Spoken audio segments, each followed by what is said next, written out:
Coming to you from the city of the weird. Exploring topics from the esoteric and unexplored to dimensions unknown. Shining a light of truth on the darkest corners of our reality. Welcome to the Curious Realm.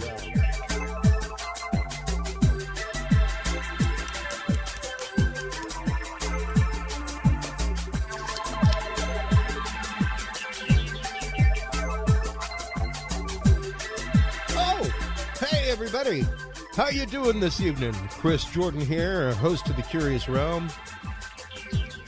Welcome to episode 21. Man, I have been looking forward to this. We have just passed Shakespeare's birthday and death day, and as we are prone to do, we celebrate such days by talking about such topics. Our guest this evening is the amazing researcher and member of the Shakespeare Fellowship. It's actually a group of researchers out there who research the actual topic of Shakespeare as we know him may not be the gentleman that we know, the guy from Stratford-upon-Avon. He may be somebody totally else. So we are going to be exploring that topic. She is the author of Shakespeare Suppressed. We will be talking to the amazing Katherine Chiljan about her work and her research, about her new research for an upcoming book, all kinds of things. We will be getting into the whole authorship question. And folks, you may be thinking like, Chris, what are you talking about? Wait, man, there are people that go back to like Mark Twain didn't even believe that Shakespeare was Shakespeare. This is nothing new. This is a controversy that has been going on for years. Of course, we've mentioned the works of William Shakespeare before in our episodes talking about not only this, but the Curse of Oak Island and the fact that that is one of the many things reputed to be at the bottom of the well of the treasure shaft on Oak Island is the actual original works of William Shakespeare. And we will be getting into the fact of there is not a single original work of Shakespeare at all to be found.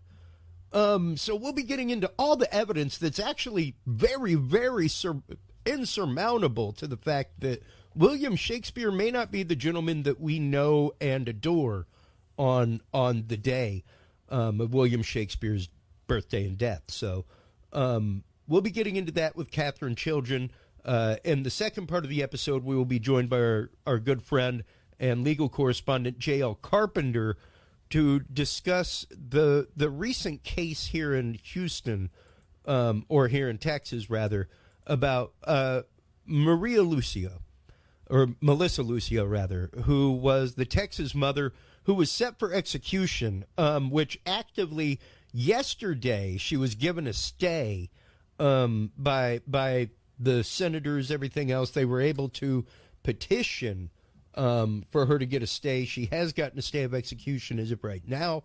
But even the controversial Reid Technique that we talk about in our upcoming part with JL Carpenter, folks, if you have never been arrested, if you've never been put before the man in a chair and had them sweat you down, let me tell you, it's an experience that you've missed. And some good people like Melissa Lucio, who was had this Reid Technique used on her, the literal worst case scenario of good cop, bad cop that you see in the TV and movies. Horrible things came from this, and we may have almost executed a literal innocent person right here in the state of Texas. I am no fan of the death penalty, nor is JL. And my audience knows my political leanings. Doesn't really matter. I'm just not a fan of it. It doesn't make a whole lot of sense to me. And we'll get into a lot of the legal reason why it doesn't make sense to continue that program in the United States and in states. We'll be getting into that and so much more with JL Carpenter. We'll also be talking about the mad circus that has been the recent Facebook trial the literal trial of Johnny Depp and Amber Heard being broadcast live on Facebook and what that means for the future of law. And speaking of Facebook, let's go check out our News of the Week, folks. News of the Week brought to you by the Curious Realm Facebook group, now right at 900 members. Out of straitstimes.com, China reports the first human case of H3N8 bird flu. USA Today, flight attendants generally don't start getting paid until the plane doors close. Delta is about to change that. That one blew my mind to read that, because I travel a lot, and it never dawned on me that, yes, they are flight attendants. Why would you pay them while they're on the ground? But that's a little ridiculous, because it's not like you don't pay a customer service person when the phone ain't ringing. Out of Insider.com, son of a cult leader, Warren Jeffs describes life on a Texas ranch where he had to call 15-year-old girl's mom. Out of CNBC, at least 58% of U.S. population now has natural antibodies from previous COVID infections, say the CDC. And out of Mirror.uk, Chinese police build cages around homes in world's strictest COVID lockdown. Just some of the amazing things that we bring to you on Facebook there every week, folks. Stop on by, check it out, join the group. We now have over 3,000 followers. My favorite thing is that we have more followers than likes to our page, which means more people actively want to know what we're doing and when we're doing it than they care about just liking us, which is really, really awesome. So thank you to everybody that follows the page. Thank you to everybody who checks that out, because you get to hear about exclusive things like the upcoming Bigfoot Roadshow, the Southeast Texas Bigfoot Roadshow, coming to you in Mineola, Texas, this upcoming Saturday, folks. I am holding in my hand not only numerous copies of the itinerary, but also my actual, I'm so old school, I still print things like a hotel reservation. But that doesn't belie my age. But yes, I have reservations for one of the most haunted hotels in the state of Texas, and I cannot wait to stay there. Hopefully we'll be able to interview the owners of that fantastic place, the Beckham Hotel. But for those of you who have been following the show, make sure to tune in. You can tune in anytime you like, right on CuriousRealm.com. CuriousRealm.com is where you can go to find everything Curious Realm, including our live feed. You can see right there that we are live as we speak on the live feed. And in addition to that, speaking of live feeds, thank you so much to our sponsor of our live feeds, WebWorks Wireless. WebWorks Wireless is where you want to go if your family's out in the country, out where maybe you don't have landline, anything like that, to be able to get internet. But you need internet for everybody in your house. You need to be able to watch the Hulus. You need to be able to Netflix it and get the Blippy for the kid, things like that. WebWorks Wireless is where you want to go, folks. www.webworkswireless.com.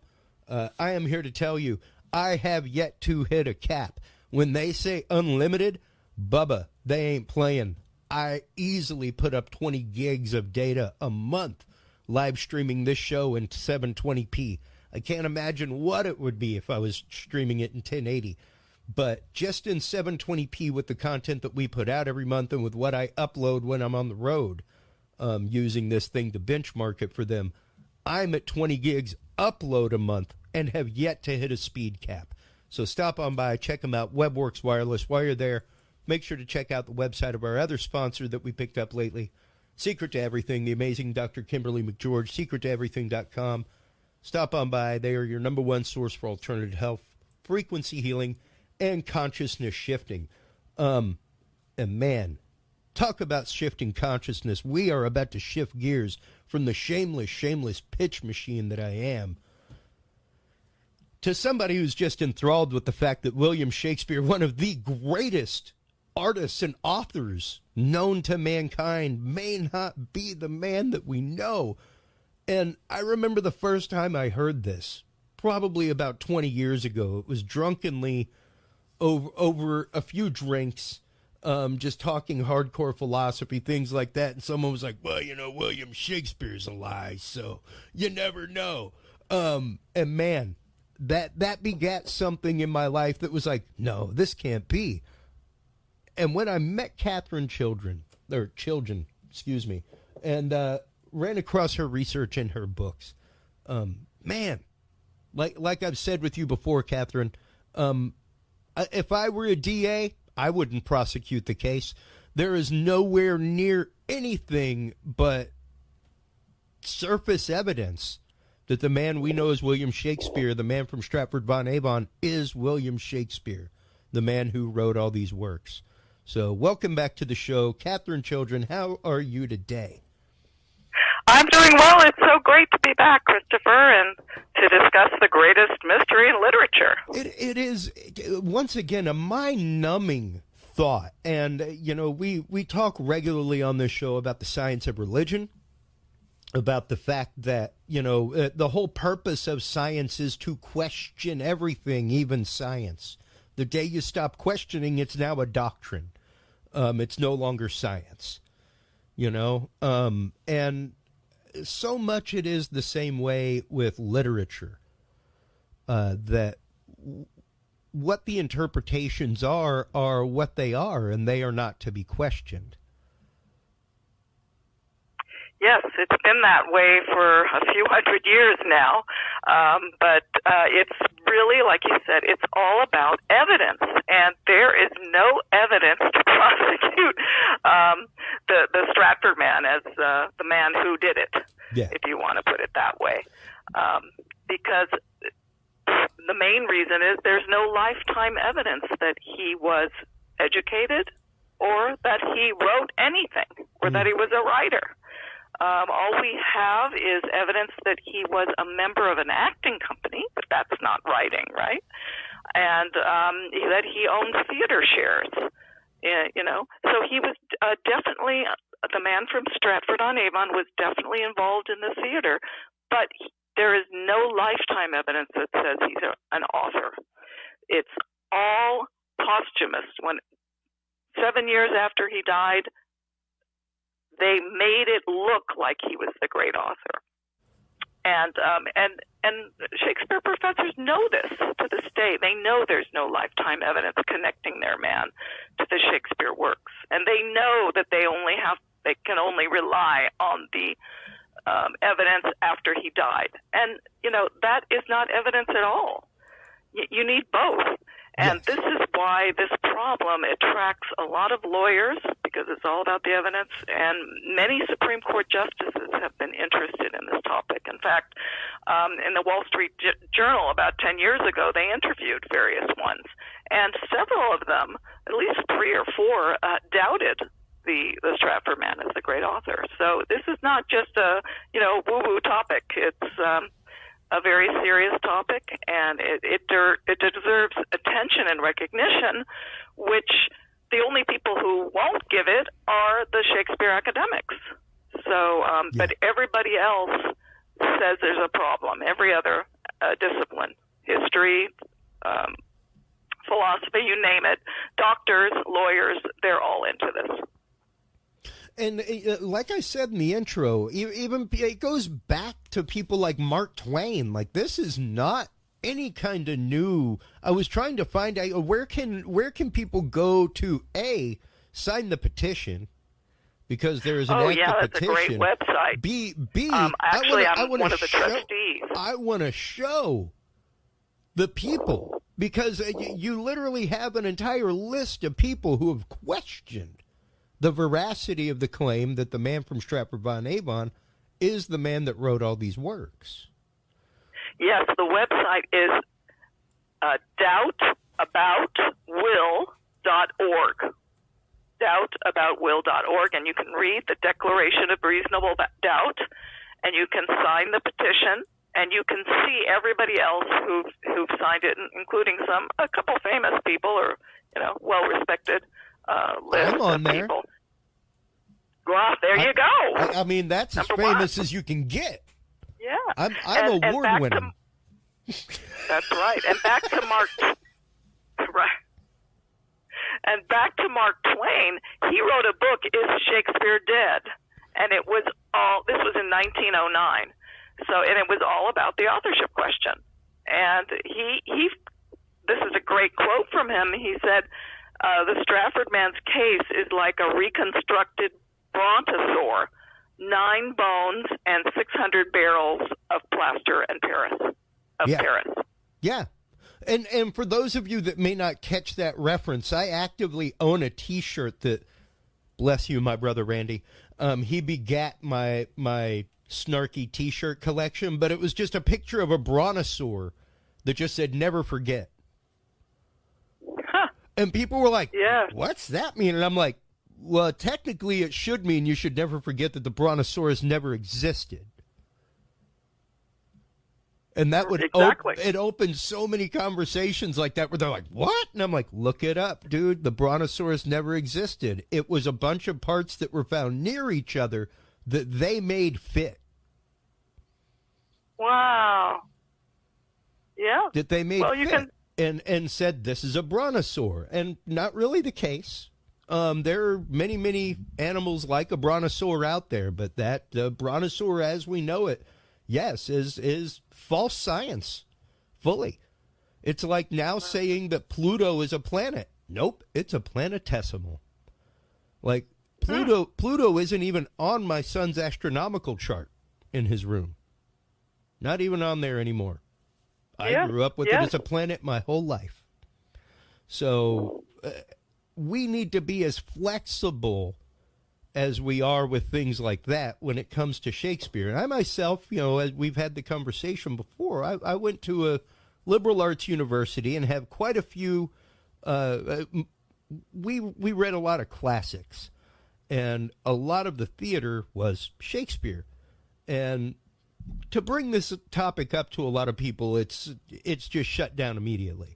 But let's start laying the case. I'll kind of springboard us here with the fact something that I just recently learned, even despite our hours of conversation, Catherine, is that Edward de Vere's literally prime suspect number 1 for being William Shakespeare within the court of England was known as the spear shaker.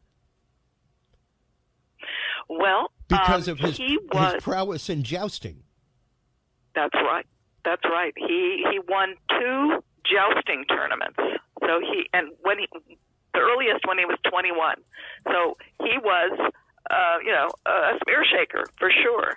And he adopted, I would say, this as a pseudonym. And not too long after that, a few years after that, someone addressed him in public with the Queen present, Queen Elizabeth I, and all her courtiers, and the Earl of Oxford was there. And so this writer, Gabriel Harvey, he talked to him in Latin, gave a speech praising the Earl of Oxford as an excellent writer. And he said, "Thy will shakes spears." You can interpret it that way in Latin. So I think that he already had this pen name pretty early on. But he was also known to write anonymously or with a pen name. People mentioned it. So, and they also mentioned that he was an excellent playwright and poet. We have just a few of his poems when he was very young, maybe in his teens, that are signed by him. But where are his plays? They called him best in comedy. Where are those comedies? Yeah. And of course, our theory is we all know them. Comedy of Errors, All's Well That Ends Well, Much Ado About Nothing. All of those are all truly his. Well, and just to springboard off that real quick, why would an earl, somebody that high up, why would they need a pseudonym to write? Like I write tons. I was an assistant youth minister. I wrote poetry, all kinds of things. Why is it that somebody in the court of England can't just sit around and write things and pen stuff? Why would that be, quote, anathema? Just to play devil's advocate and ask a question. Yes. the Earl of Oxford, he came from one of the oldest families in England. I mean, his ancestors were, tight with William the Conqueror in, 1066. They were already lords in England. So he had, at that point, there was 400 years history, and he was the 17th Earl of Oxford. So he had a very proud family name. And, of course, this was a very socially conscious society. And you, as a nobleman, you would be expected to do important things for the country, for the queen, like being a general or a counselor or a judge or something, something like that. And, sitting around and writing plays and poems, it was considered a frivolous activity. And even to be involved in the public theater was déclassé. I mean, you don't do that. So he didn't want recognition in his lifetime for this reason. He wanted to protect his family name. But it would have been perfectly acceptable after his death to get full credit. And we have examples of this, of other highly ranked people. During their lifetime, nothing is published with their name on it, but after they die, full credit, full publishing, no problem. But that courtesy was not extended to the Earl of Oxford, and that's why we have this problem to this day. We need to find out what was behind it. And, like I said, I after our many conversations and reading your book, there's no way I myself, if I was a prosecutor, would ever take on the case. The connection of things is way too spurious and almost unsubstantive. Let's start. Go ahead. Yeah, I mean, we have no Shakespeare manuscripts, nothing in the man's handwriting. We don't have any Shakespeare images. We don't have any payments to a writer, Shakespeare. We have, even though Queen Elizabeth was known to have seen her plays, of course, at her own royal court, not in the public theater. There's no known encounters between her and the great Shakespeare. There was no notice of his death. So, I mean, you have all these zeros attached to the name William Shakespeare. When he was alive, no one claimed to have known William Shakespeare, right? So you add all this up, and the cumulative evidence suggests, of course, that the name was someone's pen name. So there wasn't somebody named William Shakespeare who went to Cambridge. It was somebody else, somebody using that as another name. And so that's what takes us to the pseudonym, makes perfect sense. And then all you have to do is look at the handful of people who had the type of education and experience and life experiences as the writer displays in his works, like knowledge of Italian and French and the classical languages, and even European geography, intimate knowledge of towns in Italy. You just astronomy, rhetoric. Just the list goes on. And this had to have been somebody who was not only familiar with the aristocracy, but had a most superlative education, and who went abroad to Europe. And you can really reduce the number of people who that would be. And the Earl of Oxford fits in every category, just like a glove. It's beautiful. Well, and it's really interesting. Just a second ago, you brought up his extensive travel, whoever it was that wrote these things, because number one, their knowledge of royal courts, not just the English royal court, but the Scottish royal court, and others, is pretty marked for somebody who was, so to speak, just a regular guy off the street. Right. That's what they say. Someone of humble origins. Yeah. The Stratford man has no connection to, the court or the queen or anything like that. And what do you have, say, in Hamlet? in Hamlet, you have a satire of one of the most powerful men in England, Lord Burleigh. He really ran the country with Queen Elizabeth. And here you have supposedly a man of humble origins lampooning Lord Burleigh in the role of Polonius, the counselor. Yeah. Number one, how would you know how to lampoon him unless you knew him? And number two, how would you survive lampooning him? In a play, a public play. It just doesn't make sense. But again, Earl of Oxford fits perfectly. Lord Burleigh was his guardian when he was a teenager, and then he married Lord Burleigh's daughter. So he knew him intimately. So it fits. And of course, he's not going to get prosecuted for lampooning his father-in-law, right? So, yeah. And even to go back to the point of extensive travel, one of the favorite points I like bringing up to people is the one that you mentioned the last couple times you were on, which was actively the grove of trees that is mentioned as the secreting away place of Romeo and Juliet in Verona. Yes. In the story of Romeo and Juliet. In the first act, somebody asked, "Where is Romeo? We're trying to find him." And somebody said, "Oh, I saw him at the western wall, in the sycamore trees." And we're talking about Verona, right? Yeah. And, well, Richard Rowe, one of our great Oxfordian researchers, he took that clue and many other clues found in the Italian Shakespeare plays, right, to try and seek out if Shakespeare really was describing, places, real physical places. And one of them was this, with the sycamore trees. And sure enough, he went to the western gate wall, and there were sycamore trees there, right? So this is just a tiny detail that Shakespeare, it has nothing to do with the story. It was not in the medieval version of Romeo and Juliet. It was just something the author added in there.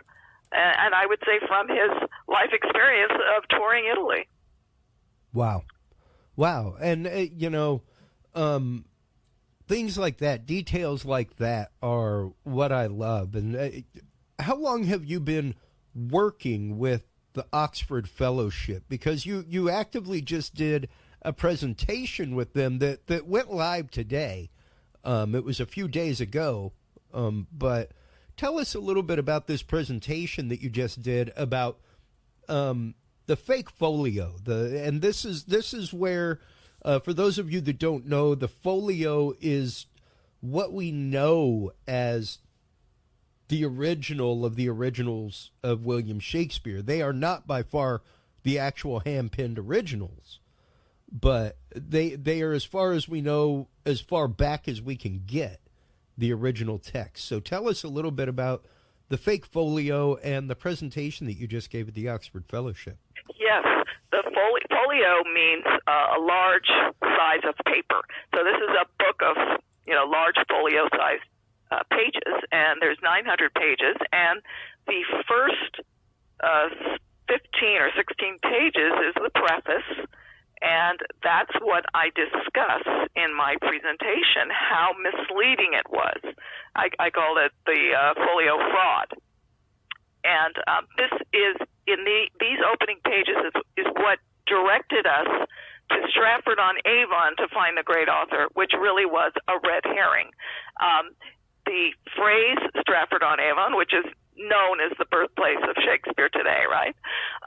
That phrase is nowhere in those first opening pages. And we have a picture of a man, just a gentleman with no signs of being a writer, no like pens or ink pots or books or laurel leaves. That was a common way to depict a poet playwright with laurel leaves in their hair. Nothing. It's just a black and white, stark picture of a man with no decoration, really.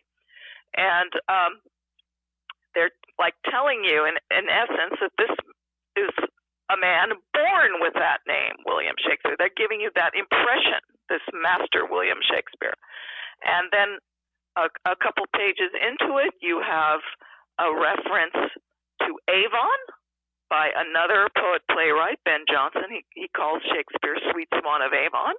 And then a few pages after that is another poet referring to Shakespeare and his Stratford monument. So, one page Avon, one page Stratford monument, and bingo, the world put two and two together and said, oh, he must have come from Stratford on Avon, even though the phrase is not in there. Yet there were many towns named Stratford and with Stratford in it, and many towns with Avon in it. But the problem is that there really was a monument to Shakespeare in the church in Stratford on Avon. Let's get into that, because that was one of the most impressive parts of the presentation, and something that we had not really presently discussed in previous episodes with you.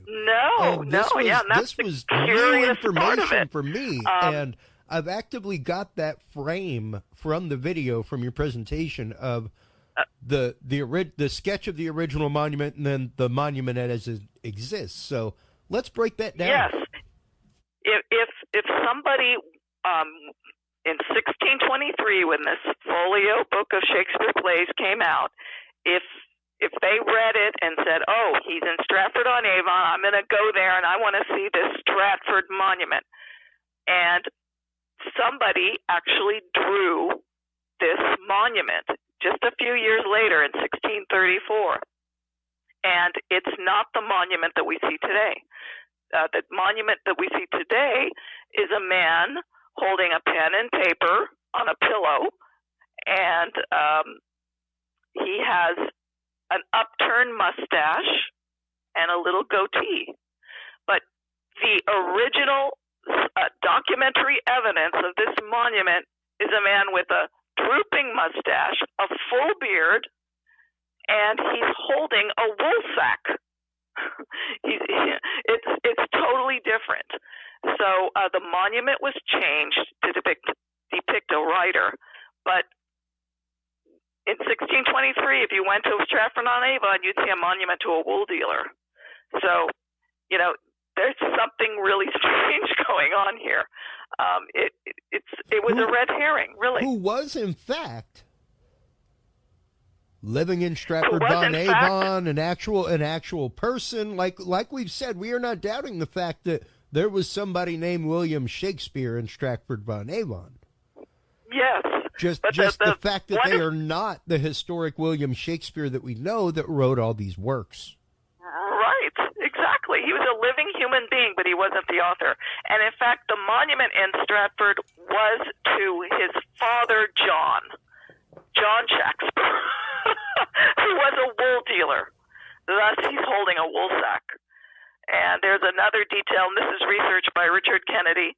He noted that there were leopard heads on the columns of the monument, and the leopard head was the symbol of the town of Stratford on Avon.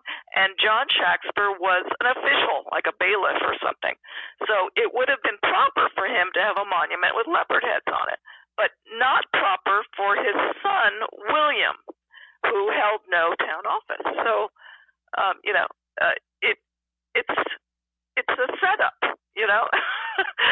They referred to a monument, but it really wasn't a monument to a writer. So it makes you wonder, what did they really mean by Stratford Monument?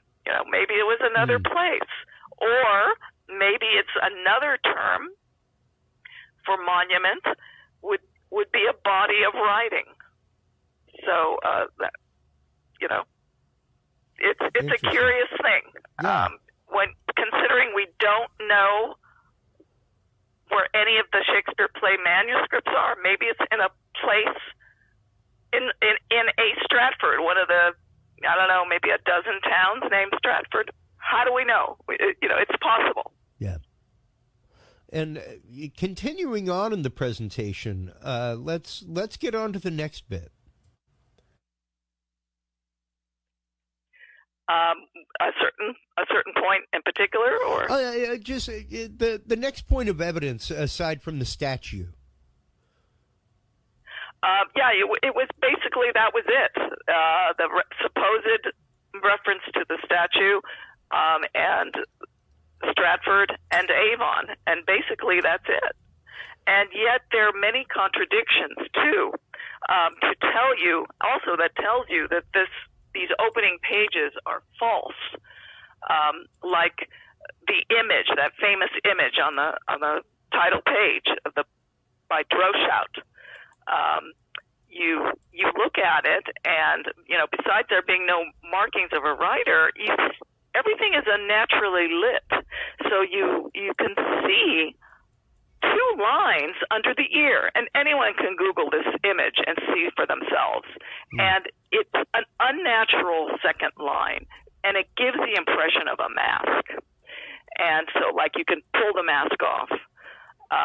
And opposite that was a little verse written by Ben Jonson, and he tells you, reader, look not on his picture, but his book. So why did they even include this to begin with? And another incredible thing about the opening pages is the dedication to the Earls of Pembroke and Montgomery, which is the first letter. And it's written supposedly by two actors named Hemmings and Condell. But the interesting thing is, it's been accepted for over 200 years that it was Ben Jonson who wrote this letter, not the two actors. Oh, wow. So, the deeper you go into it, the more false and contradictory it is. So, really, the whole thing was, in a way, a fiction.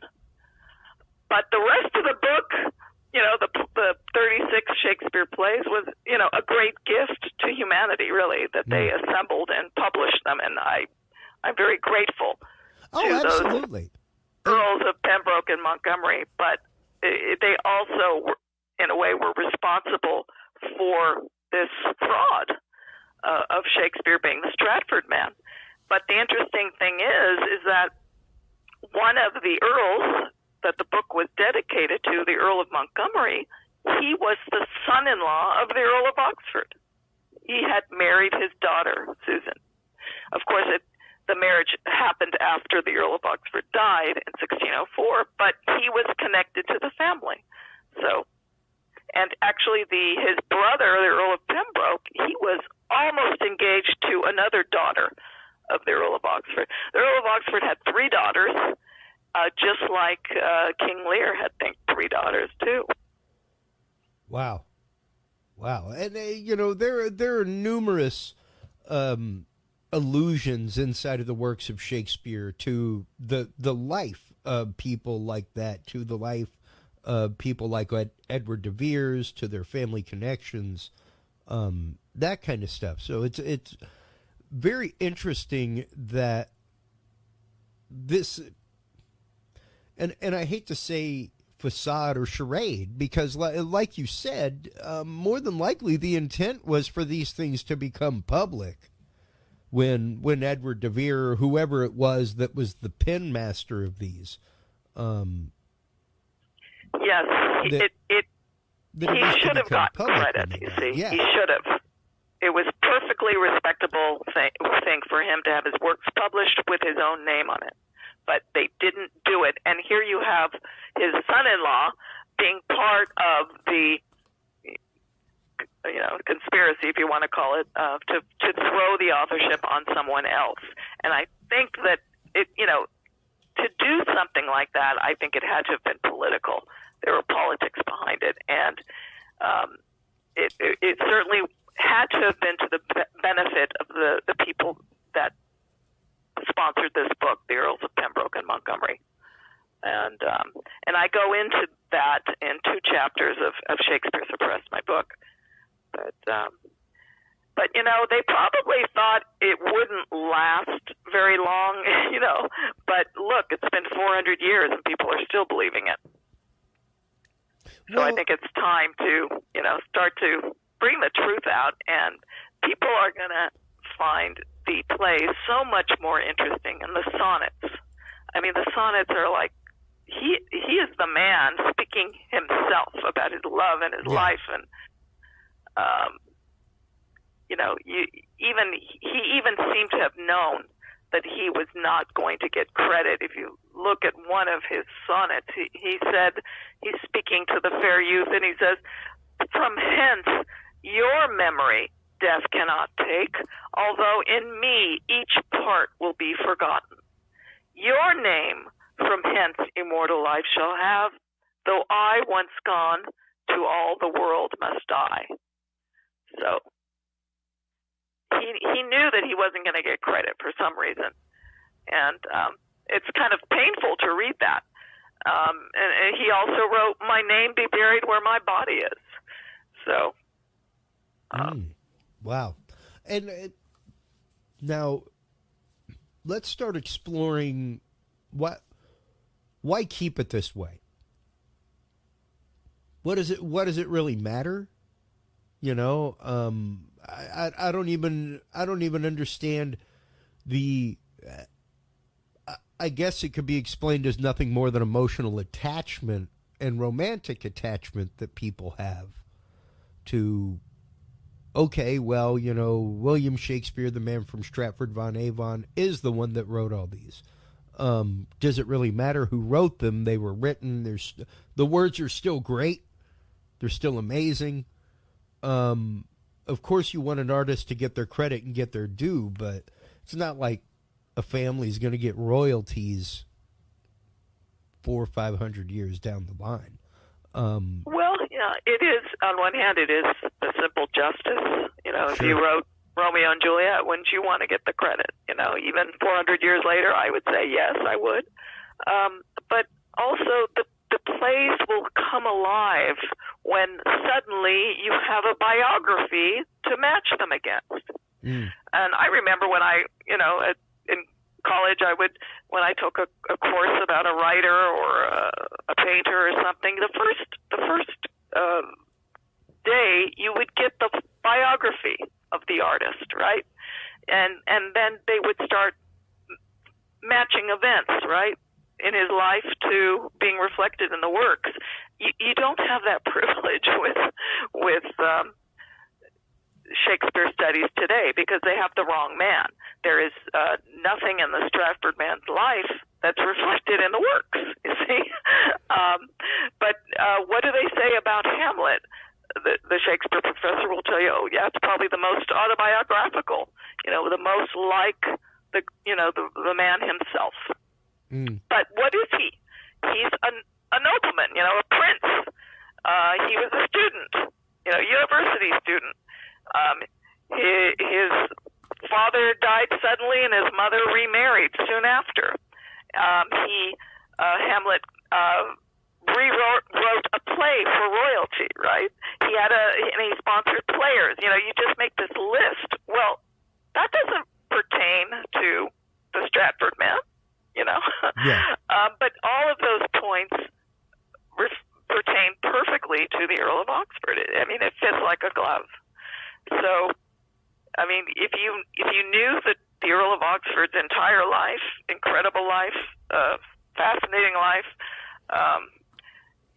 it just comes alive. It's suddenly 3D instead of 2D. And that's what I'm fighting for. I'm really fighting for the people, besides the author getting justice, but for the people who love the works and the plays. They're just going to have a whole different experience. Well, and that is absolute truth. You know, there's in a modern day analogy would be behind the music. You know, things like that from VH1 where you follow like Hall & Oates for a weekend and hear them talk about how the music was made and things like that. And when you get that intimate understanding of where they were in life, where they were coming from, it does give you a much more intimate understanding of the words that they actively pen. Yes, and you can learn about his love life. You know, his first wife. In a way, he was forced to marry her. He really didn't. The first marriage date, he didn't show up. Oh, wow. The second marriage date, he did, and they did get married. But that's reflected also in All's Well That Ends Well, with Bertram. He was made a ward of the king, so the king had control over his marriage, and he was forced to marry Helena, and he didn't want to marry her. And here's a perfect parallel right there. And the Earl of Oxford was made a ward of Queen Elizabeth, and she appointed Lord Burleigh to be his guardian. And so Lord Burleigh also got to control his marriage, and consequently, he had to end up marrying his Lord Burleigh's daughter, Anne Cecil. So here's another parallel right there. Another really funny one, in a way, is the bed trick in All's Well That Ends Well. Bertram thinks he's going to bed with one of his mistresses, but instead his wife switches places in the dark of night. Yeah. And the same thing happened to the Earl of Oxford, and this was written in a history book. Oh, I wow. think in this 17th century history book noted it. So, it's just like one parallel after the other. Yeah. It's extraordinary. It really is. And once again, just to go through and see the parallels between the Earl of Oxford, Edward de Vere, and what is there for William Shakespeare. It is fascinating.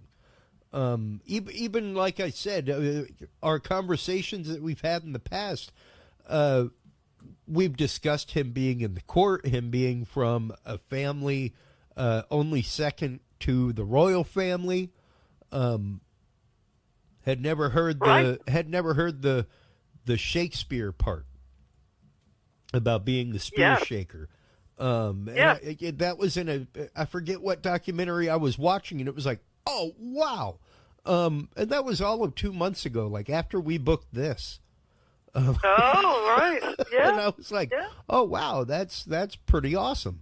So there is a wealth of actual more than contextual evidence that points to the fact that William Shakespeare is not the man that we know and love. I guess the question now, and the question always, is what do we do about that? What like you said, you of course, I mean, I as an artist, if somebody took my work, I would want my fair due from it. I would at least want my acclamation and recognition for the work I had done. So, what do we do? How do we begin to, I guess, open the minds of people to the point of let's research this in a deeper way, in an open way, and understanding that nobody's trying to destroy any history of theater. Nobody's trying to destroy any history of English or literature or anything like that. What are our next steps armed with this information? Well, the only people who are really holding it up, the hoax of the Stratford man, are the English professors. So I guess a good thing would be if you're a student to question if you're taking a Shakespeare class or let's get the conversation going. And read books like mine, and there's many others, and there's a lot of videos out there, and we the Shakespeare Oxford Fellowship, we sponsored research grants for people who have looked into the authorship and they see a certain angle that maybe has not been explored, and they think they can do it. They can apply for a grant. So there's various things. You can watch our conferences, learn more. And basically just get the word out to your friends. I mean, that's what I'm doing. I'm grateful to shows like yours that give me a voice and to reach your listeners. And hopefully this will turn around and there'll be a whole new era of true Shakespeare research. I mean, there's been a lot of great Shakespeare research over the last 200 years, but yes, unfortunately, when the biography hits, they're in the totally wrong direction. Yeah. That's why it would be really an exciting new field to go into when the true author has been accepted. Well, and I guess it really comes down to professors that are open-minded enough to hear this as a thesis. Because I think that's really probably going to be the easiest way to get any kind of maybe, possibly, is if it's presented in enough theses, if it's presented in enough master's and doctorate thesis, Well, unfortunately, there's not many who would accept it. No, no, but so that's the problem. Well, but in the field of history, it might be a different story. But in English literature, it's going to be tough. Yeah, it's going to be tough. Well, and see, I find that odd because the whole idea behind thesis is, well, as long as you can defend your thesis, right? Like, right, but you still have to have advisors, right? I mean, let you, yes. do that, well, right? and to advise you along the way of your thesis, and to I don't know. It's just to me, it was always kind of a, but I'm allowed to theorize anything here, but you have to approve what I can theorize. I just don't get that. Yeah, I think that's the case. If I'm not mistaken. No, it is. Yeah. And like I said, I really think that will probably be the one of the only aha moments. Really, is if that happens. I mean, that was that whole. I want to say it was Arthur C. Clarke who got his doctoral thesis with a purely theoretical thing, like it did not even exist. And but because he was able to convince everybody that this thing existed and had the science behind how it existed and everything else, all utterly made up. Huh. Wow. It was one of those, well, like you were able to fool every one of us. Seems like you deserve that degree. I may be mistaken. It may not be Arthur C. Clarke, but man, it's going to be really hard, I think, to get it into the halls of academia, but it's something that we have to do and that we have to be willing to try. Well, I think that, it's gaining, people, it's coming in people's awareness. I think that's rising. And, we just have to keep getting the word out. That's all. Well, and as of right now, the Declaration of Reasonable Doubt of the identity of William Shakespeare has 4,962 verified signatures, and 839 of those are academic signatories, folks. Those are people with academic degrees, and once again, people who doubted the origin of William Shakespeare and the veracity of the claim that the man from Stratford-upon-Avon was William Shakespeare. Mark Twain, Orson Welles, William James, Paul H. Nietzsche, William James, Henry James, Tyrone Guthrie, Sigmund Freud, Lord Palmerston. Wow. Walt Whitman, Charlie Chaplin, Clifton Fetterman. The list just goes on and on. It's absolutely wild. And to know that some of those people were some of the greatest in their field. One of the things that we have been saying, especially over the last 2 years, Catherine, is how fast the dialogue changed in the media from 2017, when we first saw a clip on CNN that Christmas of what we now know to be a UAP, unidentified aerial phenomenon, and how long it took the media to start using the term UFO denier. Huh.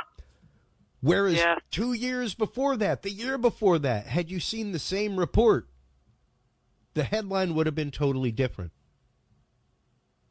You know? Right. And now everything is flipped on head, and it's the fact of if you don't believe in it, you're the crazy person. So, to see that and to know that, yes, it is just that easy. Once again, we don't have to convince the whole world. We just got to convince 1 out of 5. Ah, yes. You know, the American Revolution was born out of 20% or less of the standing population of the United States. The other 80% pointed and laughed and snickered and went, "You are a crazy person right now. Stop it." But we all live in the comfort of that 20%. Yes. Presently. That's a great point. And really something to think about. No different. We don't have to convince or give the evidentially to every single person. We only have to get 20%. You don't have to win a trial to hang a jury or to get an acquittal. You know?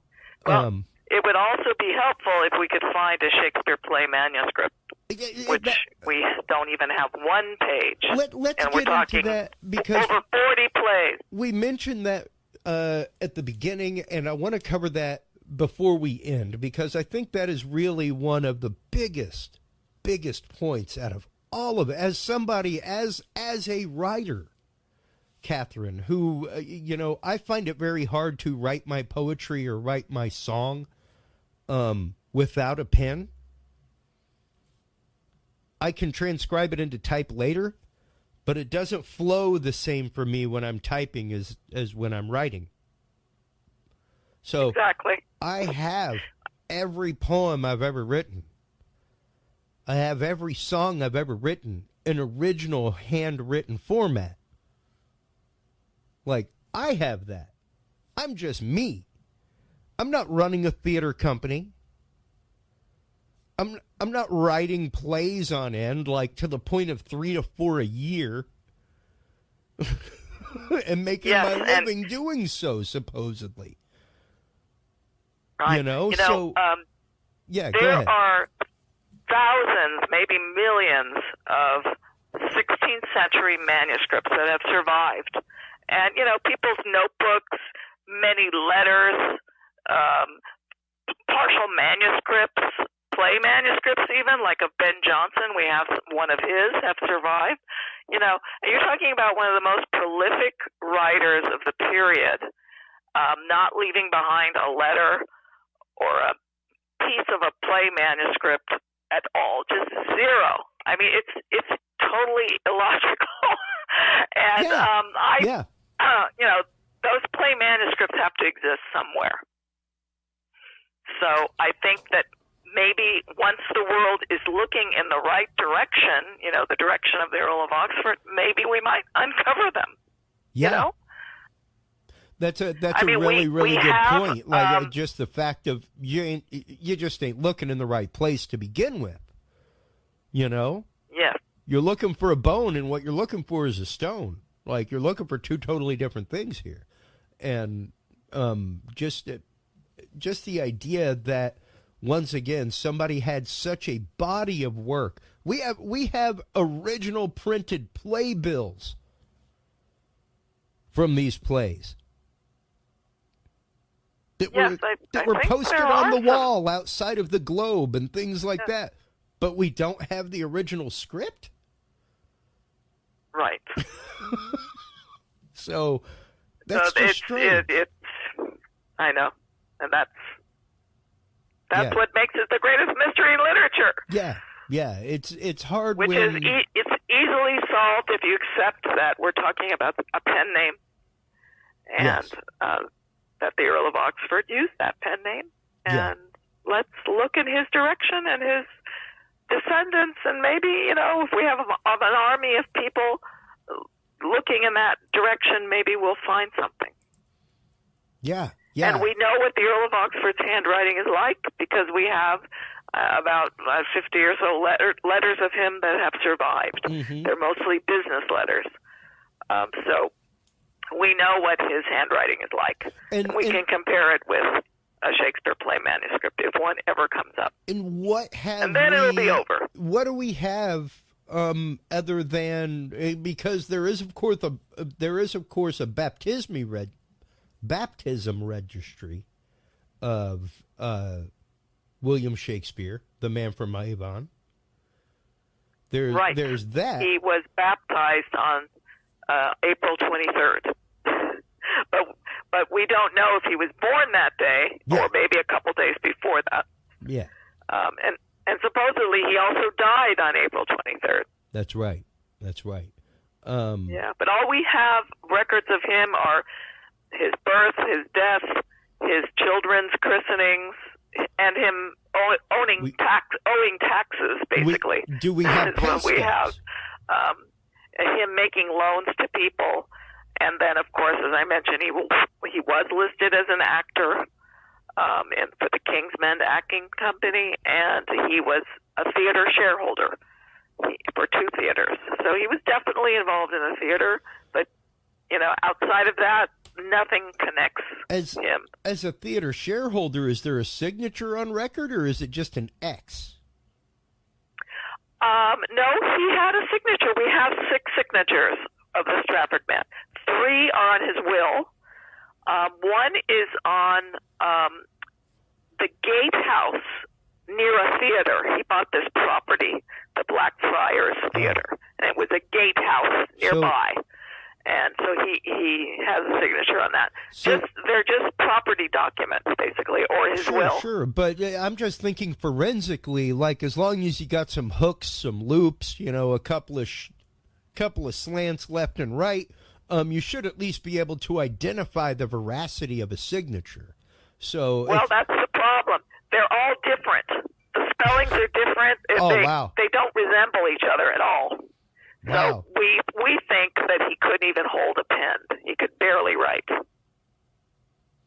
If you saw those 6 signatures, you would think that too. Yeah, well, I would love we to have see many signatures of authors back then, and they were beautiful. Well, and that's just beautiful, it, especially somebody with a little fancy flourish and stuff like that. Yeah. This is like someone who could barely hold a pen straight. Yeah, and especially someone like Edward de Vere, someone like that. We definitely have his signature on record. Yes, we do. He was a landholder, a title holder. So guarantee, and had probably sired quite the quarry of children. So I'm sure that his signature was on more than one birth record, things like that. And yeah, I guess technically what we need once again is an original document to compare that forensic evidence to, of which we have none. I know. If we could just find one page of Hamlet, I think it'll all be over.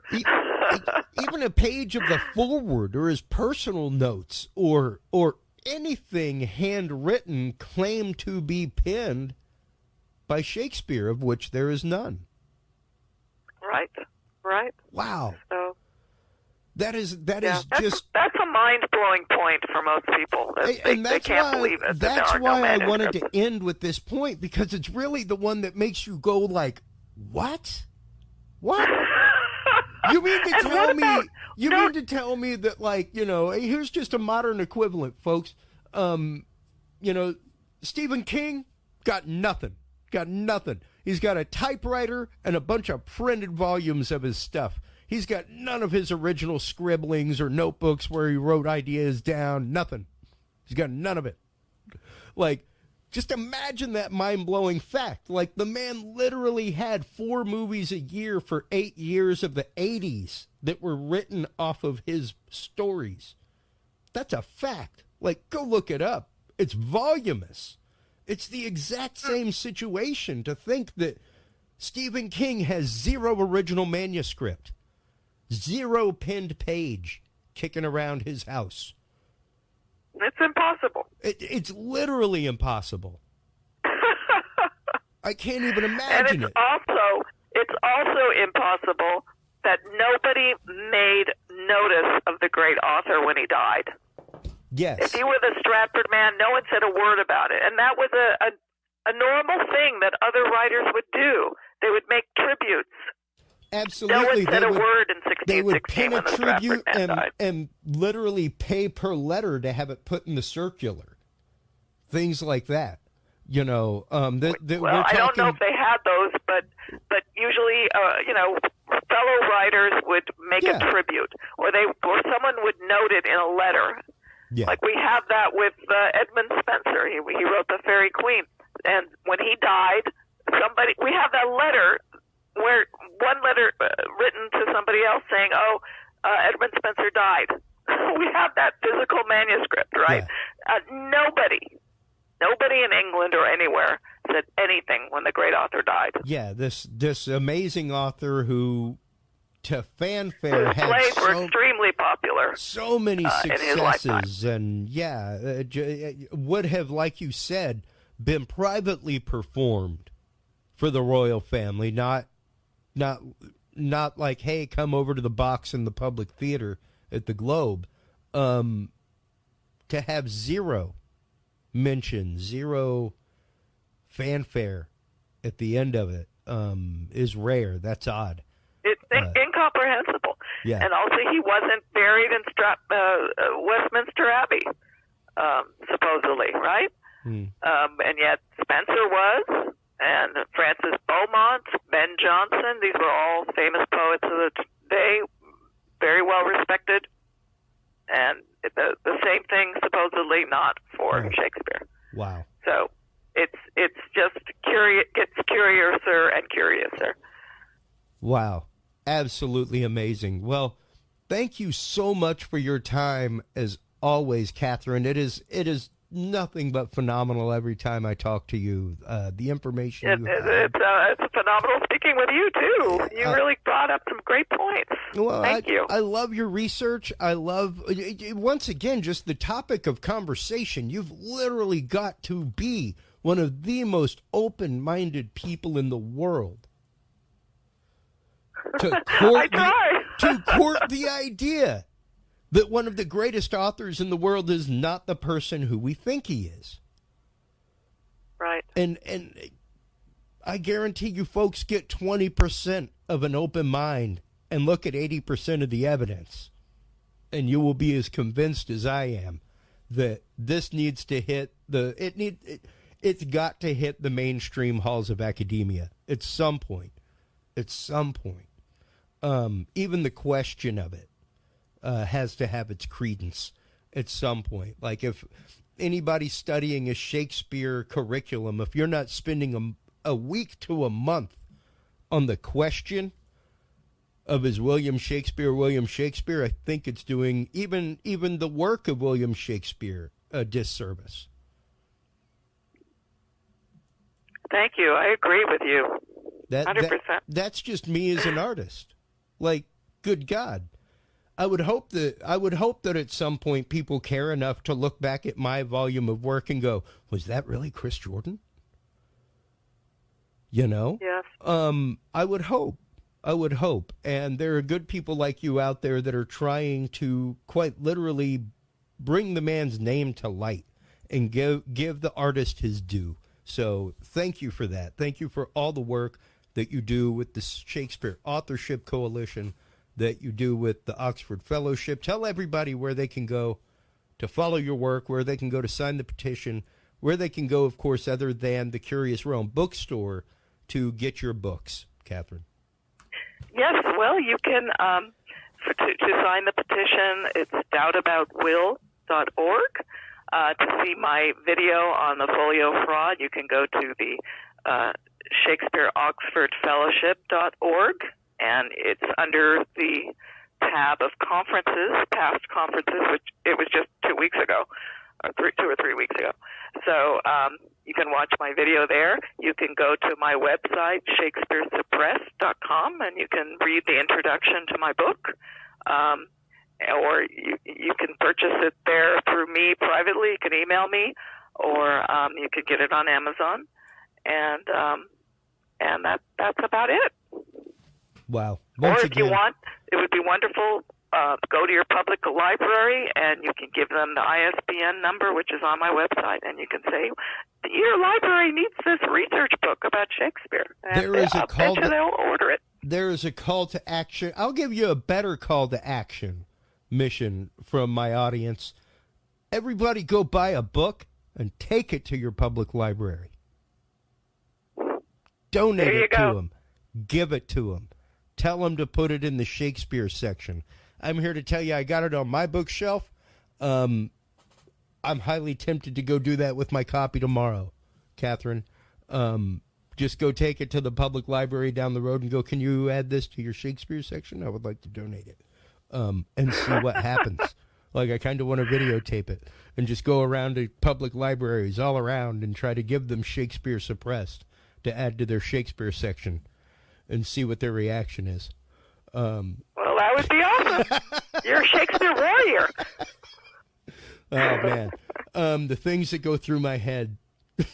So, thank you as always, Catherine. I greatly appreciate your time. We'll be sending you a link to this tomorrow, all that good stuff. Thank you so much. Greatly appreciate it. Take care of yourself. We'll talk to you soon. Thank you. Wonderful speaking to you again. All right. Man, I'm telling you, folks, some of the most amazing research out there. It really is a topic that you got to be open-minded. You got to be open of heart to be able to even begin to fathom the fact that one of the greatest writers that we know may not be the man who we think he is. And the more I dig into it, the more I read about it, the every time I have Catherine on, I look into it for at least a good 3-4 days and do some more research. And man, the evidence just points further and further and further away from Stratford-upon-Avon every single time. So, Catherine, once again, thank you for your work. We are going to go ahead and hop to commercial break, folks. When we come back, we will be bringing in JL Carpenter to talk about the horrible, horrible case of Melissa Lucio here in Texas, who was set for execution tomorrow, literally at like 5 a.m. She was set for execution. I was going to be waiting up all night long to see what happened from the results of this. She has since gotten a stay of execution. But her means of getting there, folks, is the conversation. There's a reason I didn't call up JL and do an update tonight. It's because we covered the Reid Technique and how she got into this predicament to begin with, how she was coerced into her own confession by an interrogation technique. We're going to go into that. We're going to go into the social media circus that has been the Johnny Depp trial and the Amber Heard v. Amber Heard, and what social media live stream trials mean for the future of the American justice system. We'll get into that and so much more right here in part 2 of our show, folks, when we come back.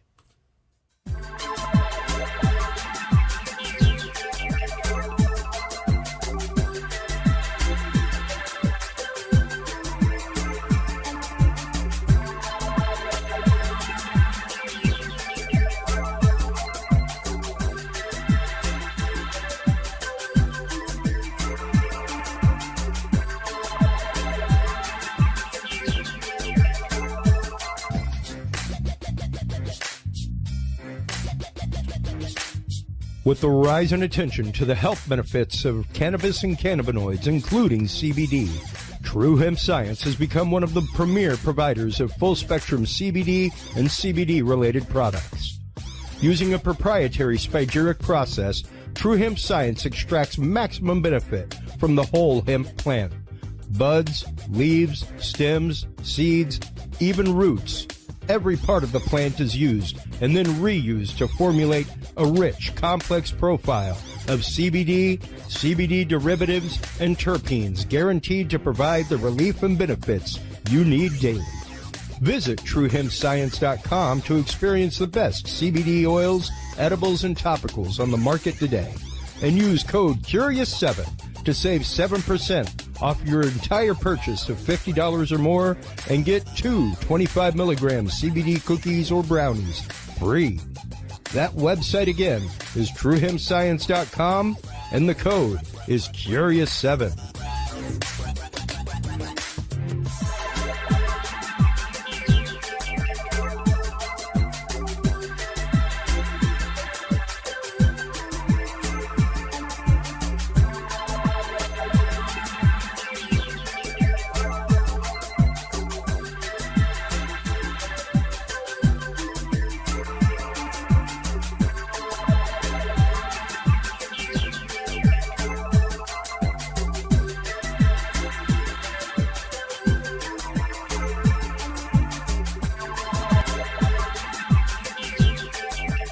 The Curious Realm Podcast is your source for the latest and greatest news and events in the world of the paranormal, esoteric, and forbidden knowledge. And there's no better way to spark the conversation than with items from the Curious Realm store. Choose from fan favorites like hoodies, mouse pads, coffee mugs, and more. Buy books and items from your favorite Curious Realm guests. Get your hands on the latest gear for paranormal investigations and experiments we discuss on the show. Open your web browser and stop on by the Curious Realm store at curiousrealm.com/store to buy the latest Curious Realm wear and out-of-this-world gifts for yourself, your family, or a mind that you want to open. That website again is curiousrealm.com/store.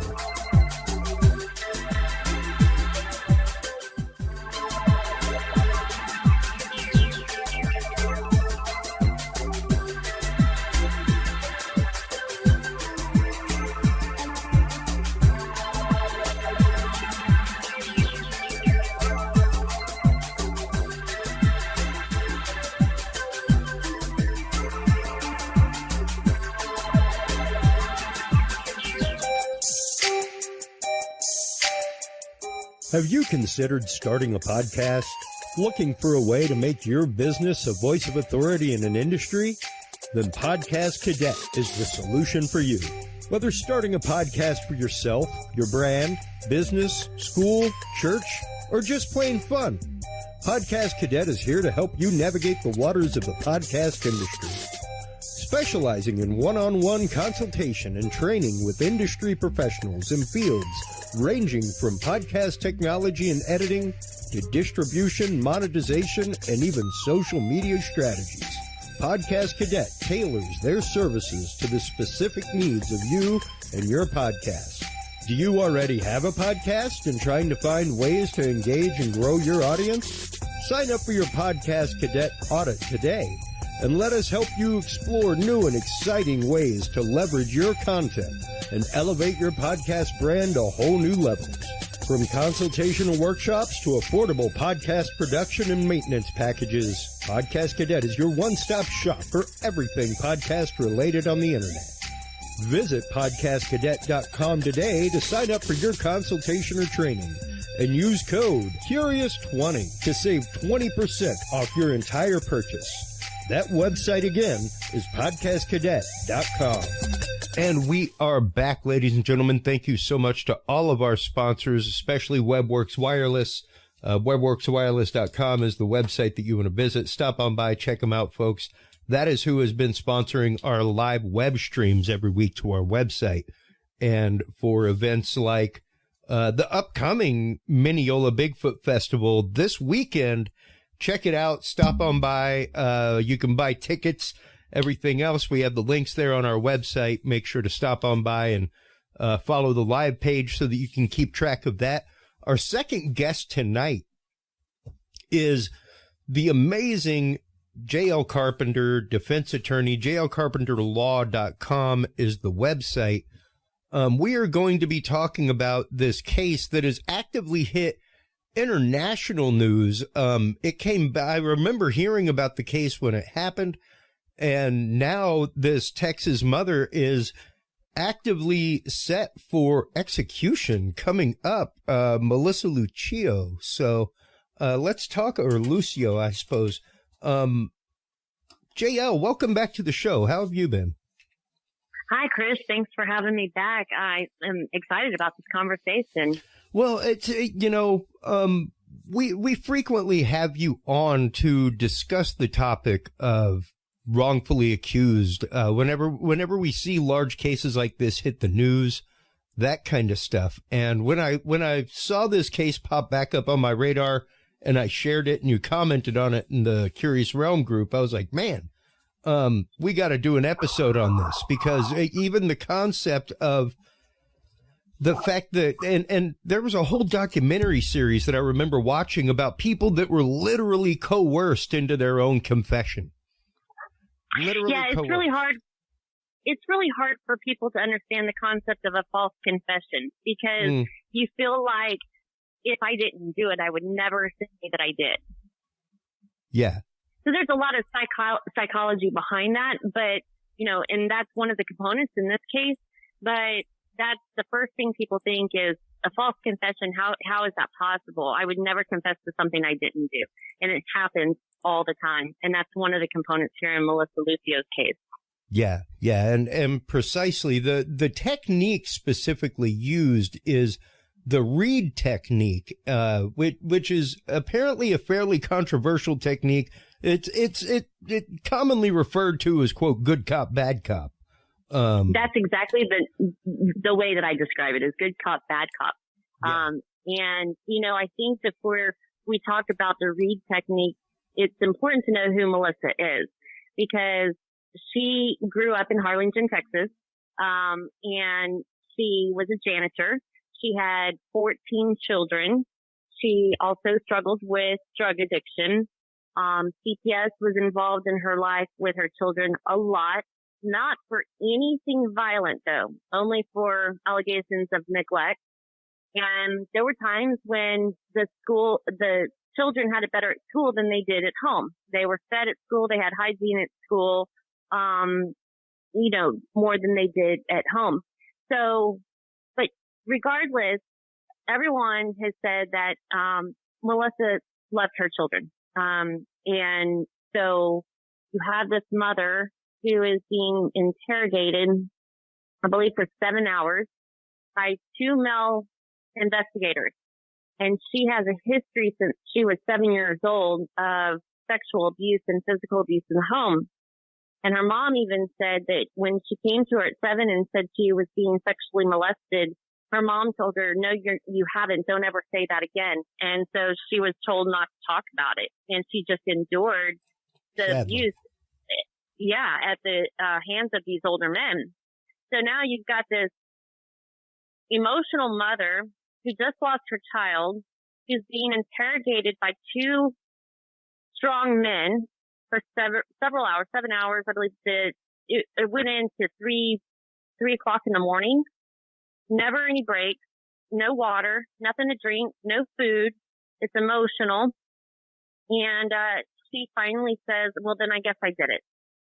And so she was a prime candidate for someone who could break easy under the Reid Technique. And so going back to the Reid Technique, this came up in the 1950s by a man, I think his name was John Reid, and he was a Chicago ex-cop, polygraph expert, and he came up with this technique that's got 9 components. And part of it is, they come in pretty strong, and then they give, like you said, good cop, bad cop. They give you alternatives, usually 2 alternatives, and the third is I didn't do it. So the first is you committed this crime, or then they back off and they give you a more socially acceptable option, like, all right, look, you have 14 kids, you lost it. All right, I understand. So just tell us how it happened. Yeah. We can work with you if you work with us. Right. Yeah. So instead of like an intentional, you killed your child, which is horrifying. The other option is, look, we understand it's stressful having 14 kids. So just tell us what happened. How did you think it? How did you do it? But in this instance, 100 times or more, she chose option number 3, which was to deny any involvement in this. And she kept saying, I didn't do this. And even leading into trial, they offered her a 30-year option, and she turned that down because she believed in the justice system that she would get a fair trial and they would see the truth that she didn't do this. But anyway, and so, in this case, you know, she finally folded at the end of this long, intimidating interrogation and said, then I guess I did it. And then that was brought into evidence against her at trial. And it's hard to get over a false confession because, again, people who are sitting in judgment think, why would you confess to something you didn't do? Well, absolutely. And a phrase that I use on this show all the time is, yes, conspiracy theories exist and they put people in jail every day. That's literally the job of a DA, is to take a set of evidence, create a narrative, and walk you down the path of the narrative. That's exactly the point. Where that evidence comes from, what it is, who knows? But that's quite literally their job. Right. And to know that when you step into court, the confession is where you start the narrative, not what happened before, not how we got to the confession. We'll talk about that later, guys. You know, you'll hear about that too, but they confessed. Like, that's where you start. And when you start at that point, it's hard to walk it back. Well, and you mentioned the prosecutor or the district attorney. Now, in this case, at the time that she was being tried, her district attorney, her prosecutor, the elected DA who took on this case because of the, I guess because the newsworthiness of it, he was up for re-election. And then after she was convicted in 2014, I believe, he was convicted federally for accepting bribes and, basically, like, he was hustling with the cartels, down there in South Texas, and he was taking money for the dope to go north, and, the money was going south, and, if you wanted a lesser sentence, or if you wanted your probation reinstated, or, if you needed your case dismissed, well, you just had to pay this district attorney, and he made things happen. But if you didn't have resources, if you had to rely on a court-appointed attorney, people were intimidated by this man. So, he could run over anyone who was in his path. And she didn't have resources. She didn't have a dream team of legal, defenders, So, she had to work with what the system was providing under those circumstances. And he was at that time, being the district attorney, he was able to get the first Hispanic woman ever on death row in Texas. Yeah. Which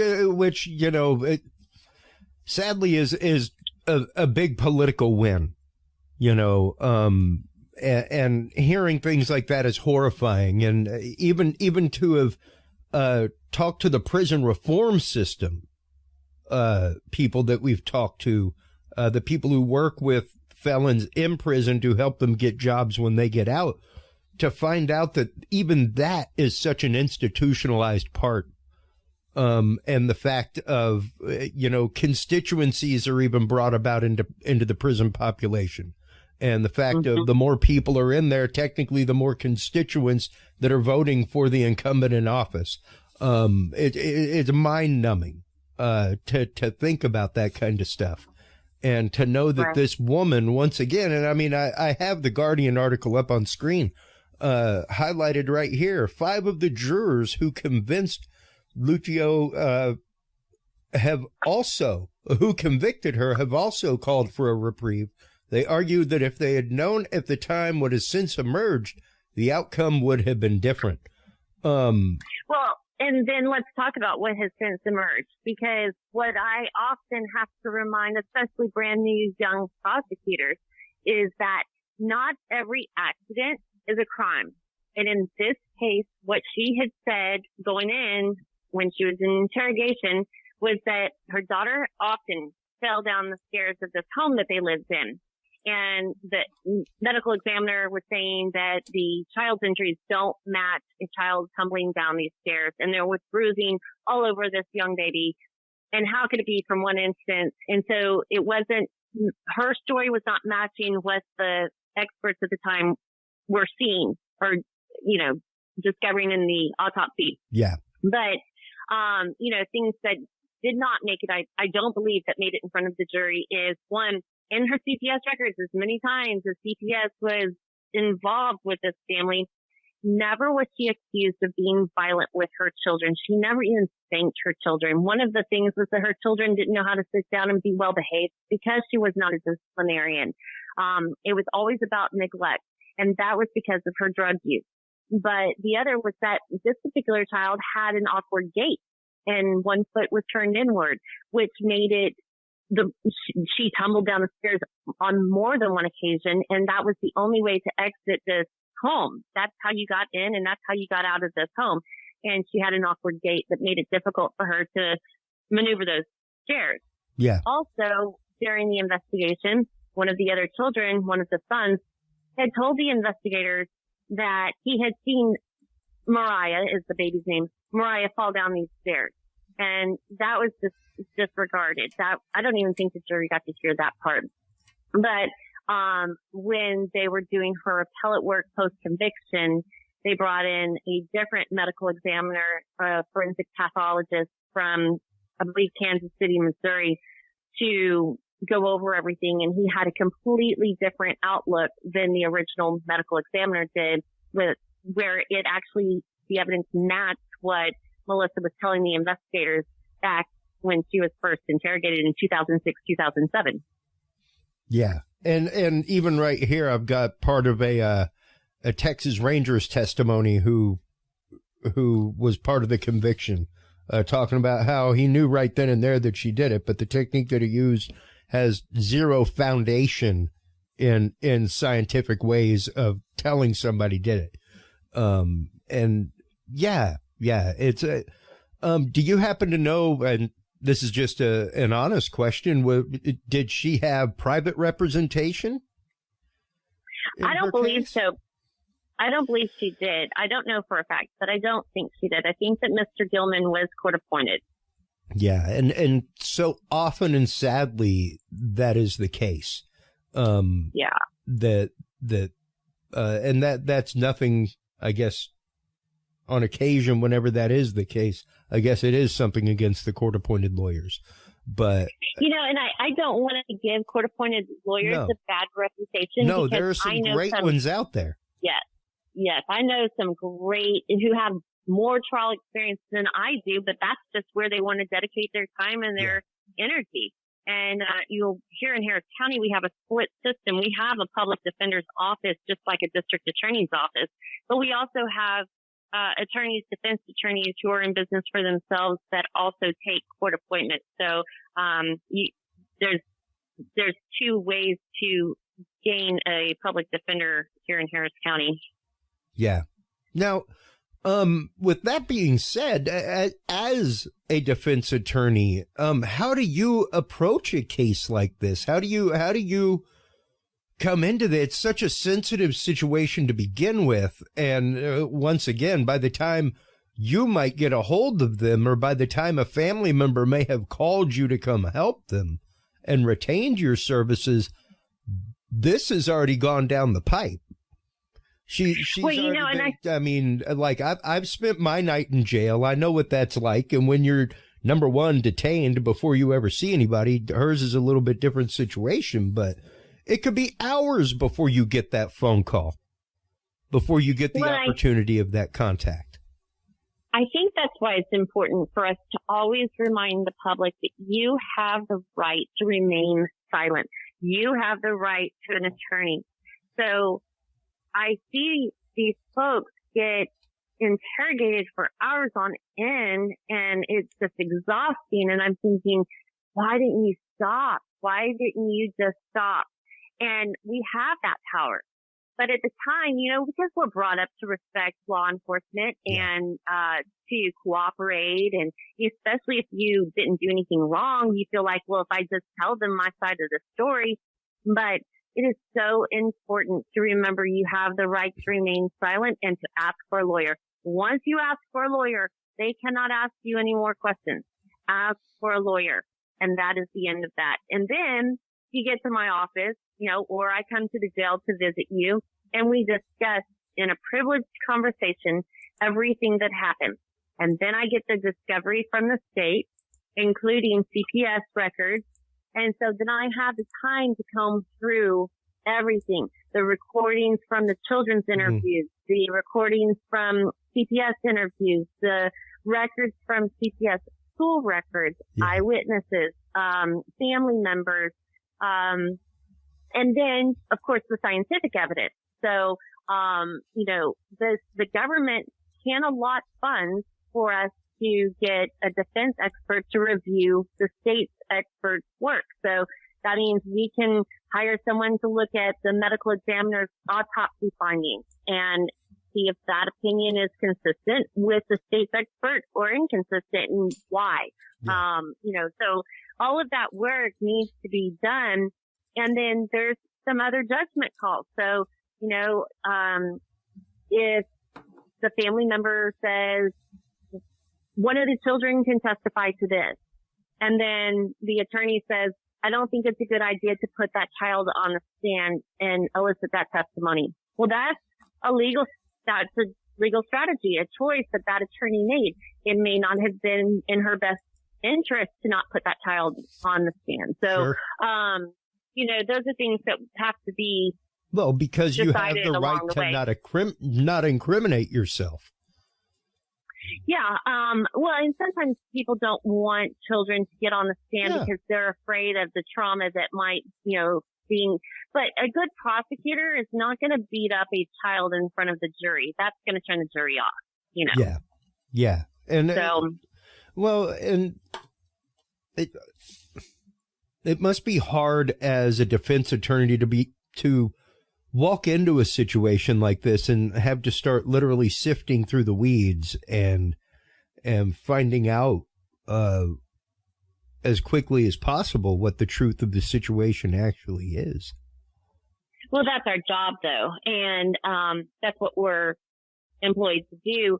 And also, it would be malpractice if I didn't ask the court for funds for an investigator to help me to read through all of this and to get witness interviews and to get the records and to go through it. Sure. A case of this magnitude, especially when you're facing death, you need the proper legal team, and you don't necessarily have to have celebrity money to have a dream team. If you have a lawyer who knows how to obtain sufficient funds from the government to at least get you a fair trial up against what the state's resources have. Yeah, and that being said, you've actually defended not this exact kind of case, but you have defended death row cases before, have you not? As second chair, but not as first chair. Yeah. Well, and those cases can sometimes stretch on for years. The one that I did in 2006 was 9 months in federal court. Wow.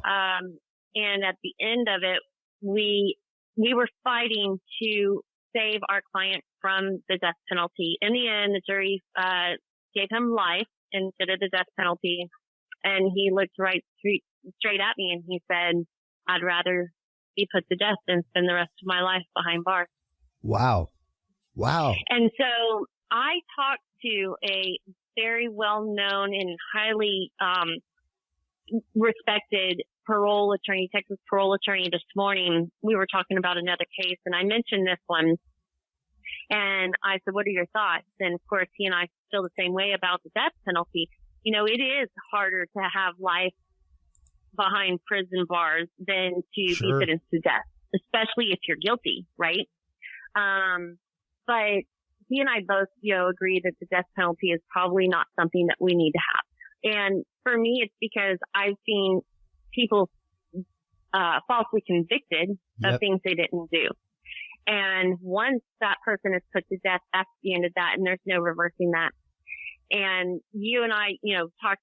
I'm a conservative Republican. I have been my whole life. I probably always will be.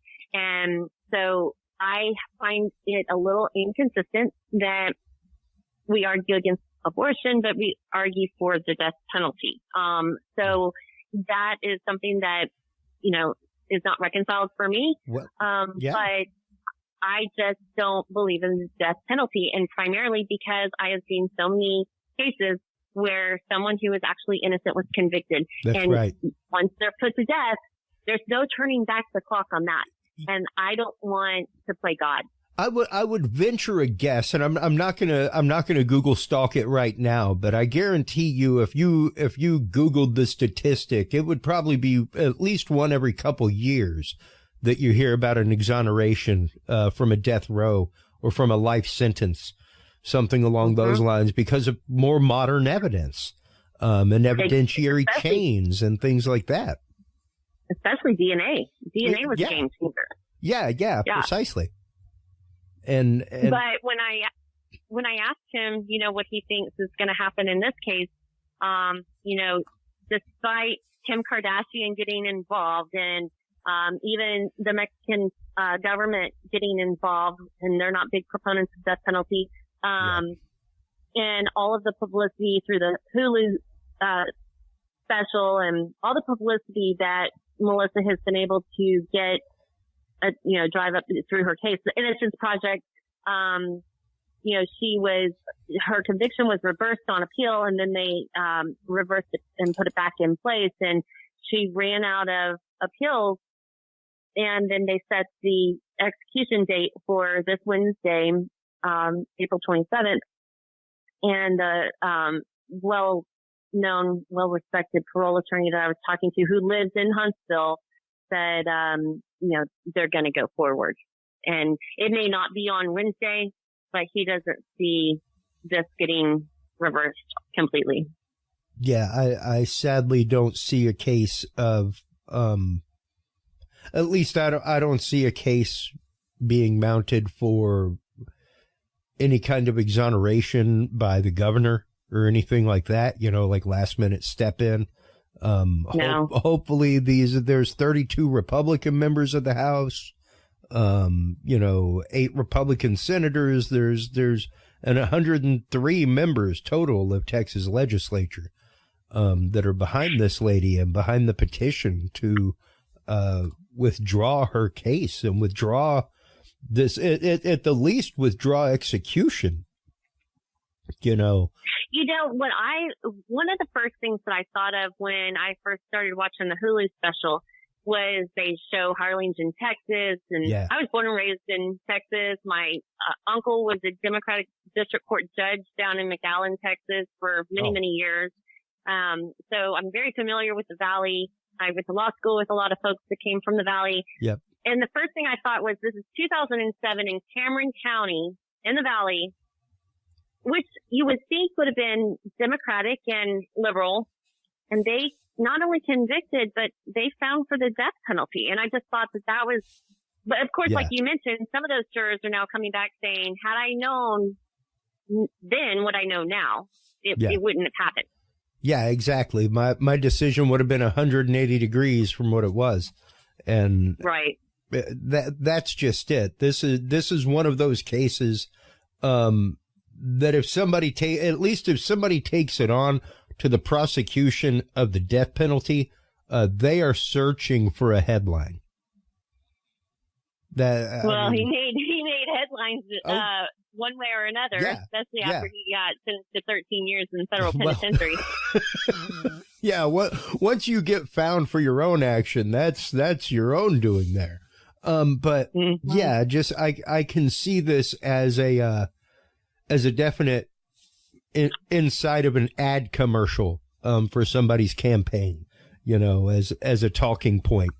And that's what's horrible about it. So as a defense attorney, what do you do to, I guess, inform your client, aside from be quiet?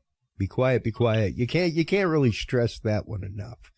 How do you go about, because, switching from this into the Johnny Depp and Amber Heard stuff, how do you use the media to your advantage? Because obviously the DA was using the media and headlines and things like that to push this case and push the conviction. So, every case is different, and I typically try to stay away from the media until the case is finished. But there are times when I feel like my client's not getting a fair shake in the media. And if it's going to be that newsworthy, then the jurors, the potential jurors that are coming for trial, we need to at least start trial on an even footing. Yeah. You know, from what they've heard out in the news media before they step into the courtroom. Now, then, of course, you're going to ask the potential jurors, you know, who's heard anything about this. But some cases, you can't shield all of the potential jurors from hearing about the case before they get there. And sometimes that's why you have to have the change of venue, which runs its own risks in and of itself. But I've seen cases where people ask for a change of venue and it actually worked against them instead of in their favor. Sure, you can lose sympathetic jurors because they don't come from the same jury pool as where the person lives. Right. But as far as the Johnny Depp and Miss Heard spectacle in the media right now, I was actually surprised how much coverage it's getting during the day. It's almost like a soap opera. Well, and, you know, I guess because we had you on discussing the world of court during COVID and the idea of live stream court, stuff like at least privately live stream. But this is like, this takes it beyond court TV, which was really introduced in the Menendez brothers case, right, just before OJ. Just before all that happened. And I mean, we were just out of high school, when that stuff happened. And Greta Van Susteren. Yeah. And yeah, exactly. Like there were people that made their career off covering stuff on court TV. And it became like 24/7 coverage of court cases. Yeah. And I remember the kerfuffle of, do cameras belong in the courtroom? And there's one thing to cameras belonging in the courtroom. We've of course talked about the horrendous things that can happen when the media is pushing a paradigm and you as a defense attorney have to fight that, and how to fight, like, yes, I heard about it and this is what I know. And it's like, whoa, that's horrible because none of that's true. But man, well, you know, this is like literally live streamed on social media. Yeah. And, of course, he's used to having cameras on him. He's used to putting on a show. He's used to being the central actor. But I was really impressed with the poker face that she's able to maintain while he was testifying and he's going into all these details that are not flattering for her. She pretty much held a poker face and her composure the entire time. And that was pretty impressive. But at the end of the day, it's very difficult to prove defamation. And I understand his complaint that because of her allegations and this article that she apparently didn't even name him in, he lost business. And it's important for him not only to set the record straight for his business, but also for his children, so that his children know that, you know. But, you know, Johnny Depp was sober for a period of time, and then this stuff apparently started happening when he lost his sobriety. And I don't know if he's regained his sobriety since all of these allegations or not. But let's hope. From a substance abuse recovery standpoint, this chaos this drama is all because of that unhealthy situation that was created when he lost his sobriety. And, you know, we always say water seeks its own level. So wherever you are, you know, on the spectrum of energy, that's what you're attracting. So, you know, if he was in a downward spiraling downward from using or drinking, and then that's what he attracts, then you're just going to create more and more drama. But who wants to put that on display for the entire world, including your children? If the point was that you wanted your children to know that you're not an abuser, at what risk? Because they're learning other things they probably didn't know, right? So, you got to weigh the pros and cons. And at the end of the day, do I think he's going to be successful in his claim? Probably not, because it's a very high burden to be able to meet on the plaintiff's side. And then she countersued. So then she's got claims that she's the plaintiff on as well. I think in the end, this is going to be an ego struggle that is a wash for both of them.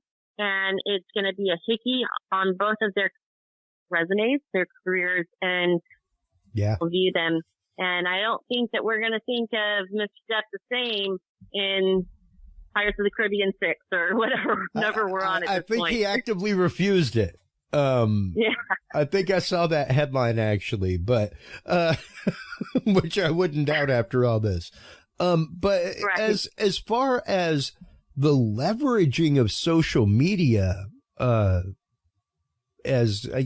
I would have to assume that it's coming from the prosecution side to bring camera, and not just cameras, but live social media streaming into the equation, you know? Usually it's, they have to ask the judge, and then it's usually a decision the judge makes, and there's an order, and the judge puts certain parameters in the order, and then that all the media has to follow, you know, and usually one, channel will have the main source, you know, be the lead, and then, you know, but I just think in a day of streaming where people are sitting at their desktop and they get bored and they're on their lunch break and they want to zoom in and see what's going on in the Johnny Depp trial, you know, it's so easy now. And everything is on camera now, for the good and for the bad. Yeah.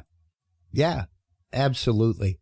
And, we've definitely had that conversation, about how to protect yourself and how to make sure certain things don't end up on social media in your life, that kind of stuff. What can people do? I know we only have you for another few minutes here. But what can people do to start protecting themselves in relationships like that? And hopefully avoid the courtroom, avoid these, horrible consequences. Well, a couple of things. First of all, just from a legal standpoint, you know, I never will plead a client guilty to something they didn't do. On the other hand, you have to weigh the options of trial versus taking a plea. Or, in Johnny Depp's case, the option of bringing on a lawsuit like this or shrugging it off and taking the hit, whatever it may have been. So I think the advice from counsel is very important. Some clients will listen and some won't. 2 weeks ago, I had a client who was looking at anywhere from no less than 15 to life in the penitentiary for something. And we didn't think they could prove the allegation, but I told the client that they could, at the end of trial, they could put an instruction to the jury for an attempted. They probably could prove attempted. And if that happened, he's looking at 5 to life. Going into probate, the offer was probation. It was, I believe 6 years probation going in. So we go to trial. They don't find him guilty on the charge. They find him guilty of the lesser attempted. And the judge was in charge of sentencing, and the judge gave him 30 years. He's 48 years old. So we have a lot on appeal that he's going to, you know, go ahead and work up the courts through the appellate process. But had he listened to the advice of counsel, then he would be on probation right now and out in the world, right? Yeah. So, so quite literally. That's what you hire lawyers for. So to lay out your options and to make a recommendation. But at the end of the day, they're the ones that have to make that choice, right? Well, so go ahead. In Melissa's case, you know, her pretrial offer was 30 years, which sounds really intimidating for something that you didn't do. She was in a harder situation because, again, I don't plead clients to things that they did not do. Had maybe they worked up the case and presented to the prosecutor privately, where egos don't get involved. Look, here are some weaknesses in your case. Can we do injury to a child, or, you know, something that's not death penalty, you know, then those things could be worked out behind the scenes. I don't know how much negotiating was done between Johnny Depp and Miss Heard over this situation before he made the choice to go public and have this trial that's probably not going to go in his favor because the standard is too high. You know, I don't know. I don't know what his lawyers told him, but I think that, as far as protecting yourself in these types of relationships, you know, she made an article but didn't name him. But again, you know, how much drama do you want to engage in? It takes two people to argue.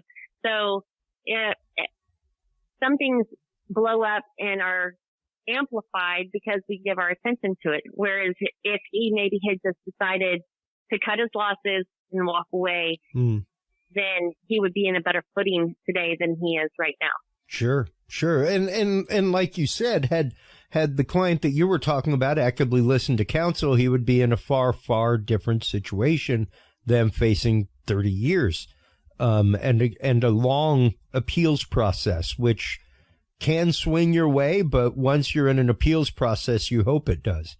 You know, decisions can be hard to be overturned and sometimes much harder to win than the initial case. And the reason that you hire attorneys are because, you know, you're too close to the situation. So there's emotions and ego that are going to sway your perception and your opinion. And that's why you need someone who's objective and neutral, who can step in and say to you, look, for your best interest, this is what I think you need to do. It is up to that person if they want to take that advice or not. Well, and I was going to say just a minute ago, it must be hard for you, and not even an ego check, but just a professionalism check. 'Cause I know what it is for me to be on site and to advise a client. You know, I kind of do this for a living, and I wouldn't recommend doing it that way. Yeah, but we need to do it that way. Yeah, but it doesn't really, like, in my experience, it doesn't really work out well. Yeah, but it's got to be done this way. Oh, okay. And you just kind of have to, like, step 2 steps back and watch it fail, but do it the way that they want it done. And that must be, like, hey, mine's just an event, man. Like, maybe a cue doesn't get hit right. You know, something like that. I can't imagine if you're trying to tell that to somebody about charges that they are facing for 30 years. And they don't want to listen. And you have to continue, A, to be their lawyer, and B, to purposefully follow the course of defense that they want you to follow, despite your knowledge. Yeah, it's hard, especially like one time I was a man with a doctorate degree hired me because his stepdaughter was making allegations that he had molested her. And he presented so well and so professional. And I just thought, oh, you know, I believe him until I got into the state's evidence. And then when I realized that this 6-year-old girl was not making this up, that he had exposure, I asked him to take a plea deal. He was not going to, because one, in those types of allegations, it is very difficult to get a client to admit that that is actually true, that something like that did happen, right? And in this case, you know, they were offering only penitentiary time to a doctorate who never had been in trouble before. He's not going to just volunteer to go on into penitentiary, especially on that type of allegation. So he was 25 to life, the way that they had him charged. The pretrial offer was 12 years on a aggravated sexual assault of a child. The charge that he went to trial on, 25 to life, that is 25 years at a minimum, day for day, no probation, no parole, no early, nothing. It is 25 to life, day for day. On the 12 aggravated, he would have only had to do about 80% of that time, 75% of that time before he could have paroled, right? So we went to trial against my advice, and in the end, the jury found him guilty of the lesser included aggravated sexual assault of a child, and they only gave him the minimum, which was 5 years. And he paroled out in, I think, a little more than 3. So he actually beat the pretrial offer by going to trial. It didn't work out the way that he wanted it to, but we did better than what they were offering. So there's those circumstances too, but he was not going to take my advice at all. And it was very difficult.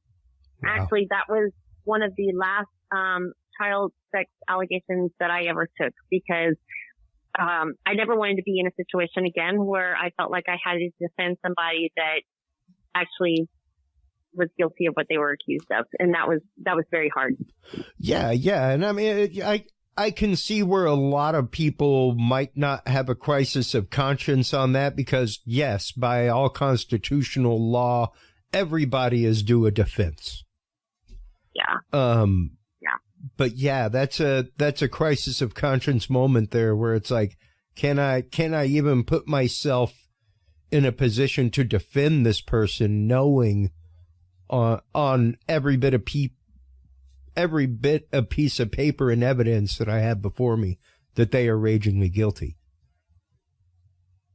Yeah, well, I'm not the jury, but I felt like it would probably end up that way. So, but I still